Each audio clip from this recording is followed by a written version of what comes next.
नमस्कार दोस्तों, स्वागत है आप सभी का आपके अपने वीडियो चैनल में। दोस्तों, मैंने आपको पिछले वीडियो में बैंकिंग, बीमा, रिजर्व बैंक के बारे में पढ़ाया था। आज मैं आपके लिए उनसे संबंधित बहुत महत्वपूर्ण क्वेश्चन लेके आया हूँ।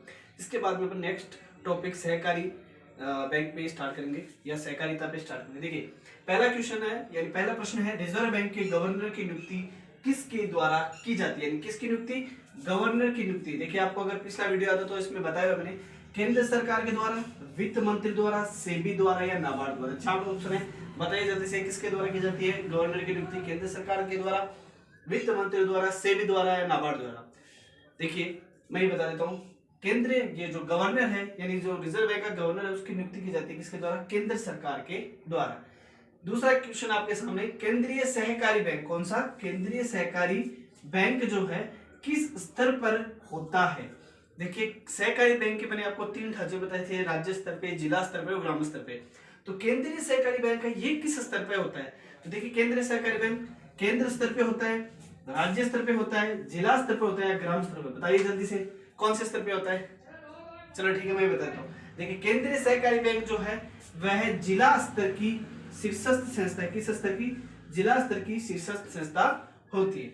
अब देखिए, अब एक बहुत महत्वपूर्ण प्रश्न आपके लिए, 1 रुपए के नोट पर, कितने रुपए के? 1 रुपए के नोट पे किसके हस्ताक्षर होते हैं?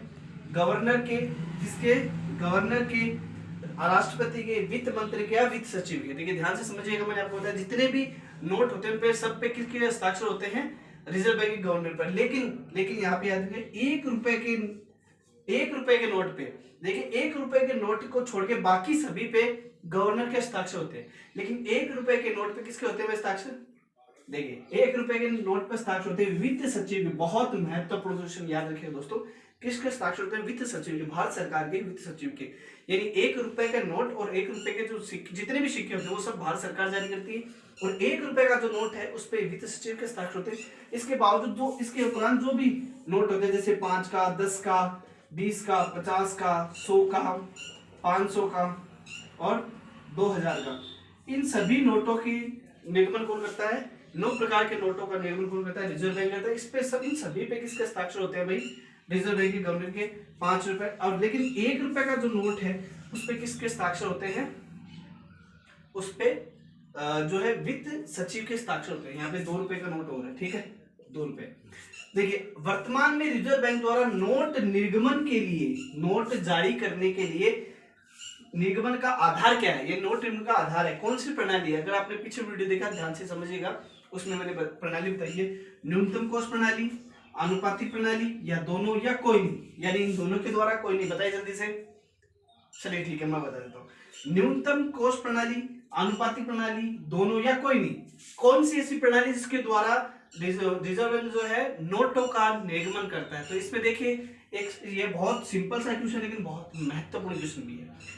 न्यूनतम कोष प्रणाली के आधार पर जो है भारतीय रिजर्व बैंक नोटों का निर्गमन करता है, ठीक है। आगे देखिए, भारतीय रिजर्व बैंक का राष्ट्रीयकरण, बहुत बहुत यानी वेरी वेरी इंपॉर्टेंट क्वेश्चन, भारतीय रिजर्व बैंक का राष्ट्रीयकरण कब किया गया?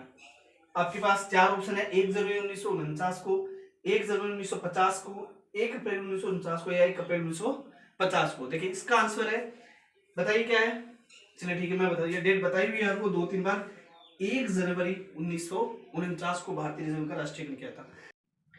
तो देखिए दोस्तों, नेक्स्ट क्वेश्चन या नेक्स्ट प्रश्न आपके लिए, देखिए, प्रथम बार यानी पहली बार देश में 14 बड़े बैंकों का राष्ट्रीयकरण किया गया था, वह कब किया गया? 14 बड़े बैंकों का प्रथम बार राष्ट्रीयकरण कब किया गया? आपके ऑप्शन है 4, 19 जुलाई 1969, 1 अप्रैल 1969, 1 अप्रैल 1935 या 10 दिसंबर 1960।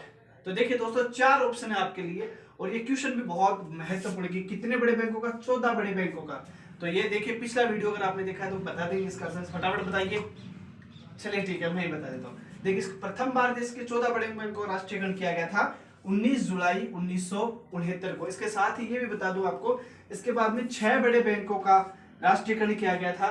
जो 6 बड़े बैंक थे जिनकी 200 करोड़ रुपए से ज्यादा पूंजी थी, वो किया गया था 15 अप्रैल 1980 को, ठीक है। 2 बार राष्ट्रीयकरण हुआ, याद रखना। एक बार तो 14 बड़े बैंकों को 19 जुलाई 1969 को, और एक बार 6 बैंकों को जो 15 अप्रैल 1980 को। आगे देखिए, आगे वाला क्वेश्चन नंबर 7वां, व्यापारिक बैंकों के कार्य क्या है। देखिए व्यापारिक बैंक के मैंने कार्य आपको विस्तार से समझाएंगे, वीडियो जाके देखना। पहला है जमाई स्वीकार करना। जमाई स्वीकार यानी जो धन देते हैं लोग वो कैसे किस प्रकार के स्वीकार करते हैं, एफडी द्वारा, आरडी द्वारा, सेविंग अकाउंट, करंट अकाउंट के द्वारा। ऋण प्रदान करना, लोगों को ऋण देना। साख का निर्माण करना, साख का निर्माण के बारे में मैंने आपको बताया था, साख का निर्माण करना या उपयुक्त सभी, ये तीनों कौन से कार्य है इसमें। देखिए भाई, जमाई स्वीकार करना ये व्यापारिक बैंक का कार्य है, ठीक है। ऋण प्रदान करना ये भी व्यापारिक बैंक का कार्य है। साख का निर्माण करना ये भी कार्य है, या एजेंट संबंधी सेवा देना ये भी कार्य। तो ये महत्वपूर्ण कार्य है, साख का निर्माण करना, जमाई स्वीकार करना, ऋण प्रदान, ये तीनों ही कार्य का, ये इसमें ऑप्शन होगा डी यानी उपयुक्त सभी, इसी के आंसर, ठीक है। आगे बीमा क्या है। देखिए क्या बीमा, इंश्योरेंस क्या है। एक व्यापार है बीमा, एक प्रकार की जोखिम है बीमा, जोखिम का प्रबंध है बीमा, या एक रोजगार है बीमा। तो देखिए दोस्तों, आपने वीडियो का पिछला ही वीडियो था जिसमें आप, अगर आपको नहीं समझे तो वापस देखना एक बार, कि एक व्यापार है, एक प्रकार की जोखिम है, जोखिम का प्रबंध है, या एक रोजगार है। मैंने आपको बताया था कि बीमा जोखिम का प्रबंधन है। बीमा क्या है, जोखिम का प्रबंधन है, यानी जितने भी मनुष्य के जीवन में जो जोखिम होती है उन जोखिमों की रक्षा के लिए, उनका प्रबंधन करने के लिए क्या करवाता है, वो बीमा करवाता है, ठीक है।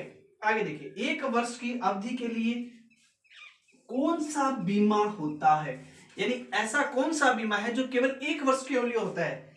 जीवन बीमा, फसल बीमा, वाहन बीमा या अग्नि बीमा। जीवन बीमा, फसल बीमा, वाहन बीमा और अग्नि बीमा। देखिए दोस्तों, पढ़ा होगा तो मैंने आपको दोनों एक बार बताया कि वाहन बीमा और अग्नि बीमा, ये दोनों ही बीमा किसके लिए है, 1 साल के लिए। दोनों ही बीमा, यानी वाहन बीमा भी और अग्नि बीमा, दोनों बीमा कितनी अवधि के लिए होते हैं, 1 साल के लिए होते हैं। यदि केंद्रीय बैंक देश में साख की मात्रा में कमी करना चाहता है तो वह नगद कोषानुपात यानी CRR, केस रिजर्व रेशियो को क्या अनुपात में करेगा। देश में साख की मात्रा को, साख को क्या करना चाहते हैं, कम। साख का मतलब होता है, जैसे रिजर्व बैंक जो व्यापारी साख का निर्माण करती है, बहुत सारे लोगों को उधार देती है, अगर वह और साख की मात्रा जब ज्यादा हो जाती है तो मुद्रास्फीति की स्थिति उत्पन्न हो जाती है। उसके नियंत्रण के लिए रिजर्व बैंक 2 प्रकार के उपाय अपनाता है, ठीक है। एक होता है मात्रात्मक उपाय और दूसरा होता है गुणात्मक उपाय। तो मात्रात्मक उपाय में जो CRR होता है, नगद आरक्षित अनुपात, यानी ऐसा रेशियो जो आपको नगद रूप में आपके पास रखना आवश्यक होगा, CRR, कैश रिजर्व रेशियो। तो इसकी मात्रा में क्या है, अगर वो कम करेगा, मान लो CRR की मात्रा को कम करना चाहता है तो यदि केंद्रीय बैंक देश में साख की मात्रा को, साख का संकुचन करना चाहता है तो वह क्या करेगा, कमी करेगा, वृद्धि करेगा, स्थिर रखेगा, कोई नहीं, तो वह क्या करेगा, इसमें वृद्धि करेगा। किसमें, यदि कोई केंद्रीय बैंक देश में साख की मात्रा में कमी कर, साख की मात्रा, देखिए यहाँ पे क्वेश्चन याद रखना, साख की मात्रा में कमी करना है, यानी साख का संकुचन करना है, तब तो CRR को बढ़ाएगा। जैसे वर्तमान में 3% है, इसको 7% कर देगा। इससे क्या होगा, ज्यादा के नगद में पैसा उनको अपने पास रखना पड़ेगा, ठीक है। और अगर साख की मात्रा को बढ़ाना चाहता है तो CRR को क्या करेगा, कमी कर देगा। जैसे वर्तमान की स्थिति चल रही है, मंदी की स्थिति चल रही है, तो इसको CRR को वर्तमान में 3% कर दिया गया है, ठीक है।